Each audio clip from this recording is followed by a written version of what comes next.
안녕하세요. 북내비게이션입니다. 오늘 소개해드릴 책의 저자 사이토 히토리의 학력은 고작 중학교 졸업이 전부입니다. 그런데 그가 누리고 있는 부와 명예는 어떤 고학력자들보다 더욱 월등합니다. 그는 개인정보보호법이 시행되기 전인 2005년까지 일본 국세청이 발표한 고액 납세자 순위에서 2번이나 1위를 기록했습니다. 거기에다 화장품과 건강기능식품 판매 회사인 긴자 마루칸을 창업하여 지금까지 회사를 건실하게 운영하고 있습니다. 일본뿐만 아니라 한국에서도 그를 따르는 추종자들이 늘어나고 있고 출간하는 책마다 베스트셀러를 기록하고 있습니다. 고작 중학교 졸업이 전부인 그는 어떻게 이런 어마어마한 일들을 달성한 것일까요? 오늘 소개해드릴 1% 부자의 법칙에서 그 비법을 알려주고 있습니다. 그럼 책 속의 내용으로 한번 들어가 보실까요? 먼저 이 책에서는 사람의 마음을 컵으로 설명합니다.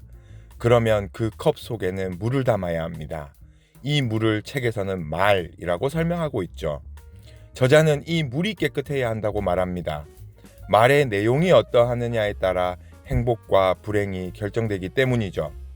좋은 말은 우리를 행복하게 하고 나쁜 말은 우리를 불행으로 이끈다라고 설명합니다.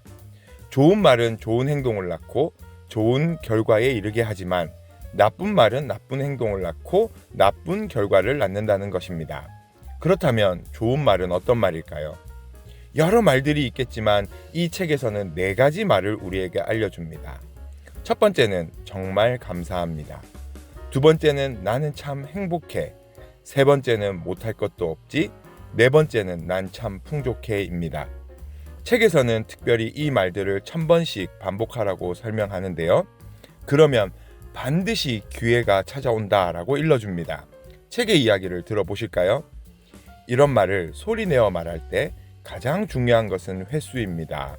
과연 몇 번이나 말해야 할까요? 바로 1000번입니다. 예로부터 1000이라는 숫자에는 신기한 힘이 깃들어져 있다고 여겨져 왔습니다. 뭐든 좋으니 1000번을 꾸준히 하면 반드시 성공하는 법이지요. 1000번의 법칙도 마찬가지입니다.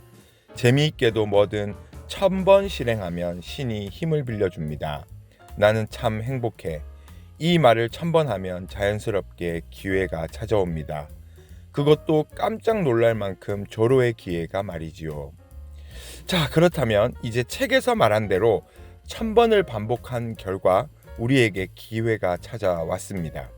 이 기회를 확실히 잡을 수 있는 방법은 무엇이 있을까요? 저는 그것도 이 책에서 찾았는데요. 책에서는 5가지를 우리에게 제시합니다. 첫 번째는 조금 큰 목소리로 말하기, 두 번째는 독서하기, 세 번째는 남에게 가르쳐주기, 네 번째는 부탁 잘 들어주기, 다섯 번째는 목표 소리내어 말하기입니다. 이 중에서 조금 큰 목소리로 말하기와 부탁 잘 들어주기에 대해서는 약간의 설명이 필요할 것 같은데요. 먼저 조금 큰 목소리로 말하기에 대한 책의 이야기를 한번 들어보시죠. 성공하기 위한 조건에는 목소리도 포함됩니다. 말을 소리로 전달하는 중요한 역할을 하기 때문입니다. 일단 목소리가 작은 사람은 성공할 수 없습니다. 모기처럼 작은 목소리로 소곤소곤 이야기하는 사람이 성공했다는 건 들어본 적이 없습니다. 큰 업적을 쌓은 회사의 사장은 대부분 목소리가 큽니다.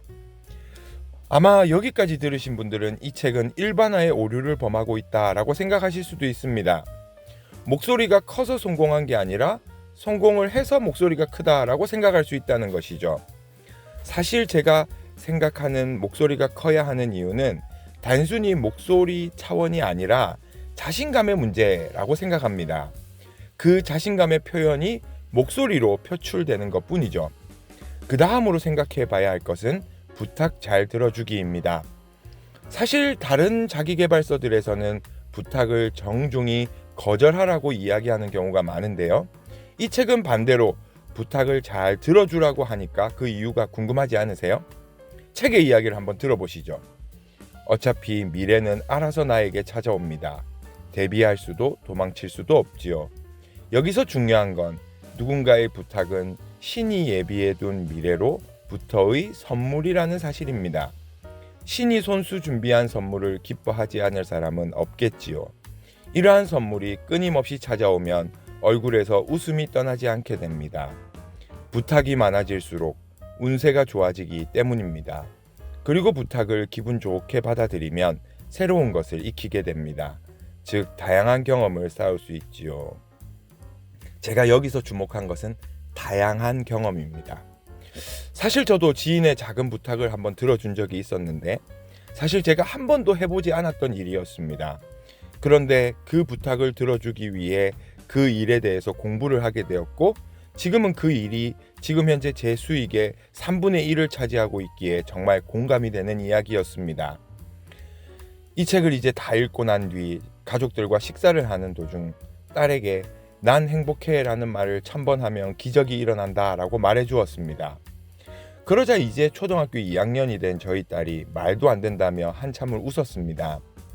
그때 저희 아내는 딸에게 믿자야 본전이니까 우리 한번 해보자 라고 말해주어 저희 가족은 그 자리에서 다 같이 난 행복해 라고 큰 소리로 말하였고 한참을 즐거워했습니다.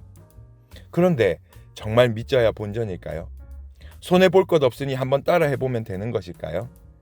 저는 매일 출근길과 퇴근길 그리고 업무 도중에도 마치 주문처럼 정말 감사합니다. 난 행복해. 못할 것도 없지. 나는 참 풍족해. 라는 말을 큰 소리로 하고 있습니다. 그리고 내 안에서 솟아나는 자신감과 긍정의 힘을 경험하고 있습니다. 그것은 분명히 내가 하고 있는 업무에 영향을 미칠 것이고 그것은 깨끗한 물이 되어 많은 사람들에게 전파될 것입니다. 그렇게 성공에 또 한 걸음 다가서는 것이겠죠. 지금까지 북내비게이션이었습니다. 감사합니다.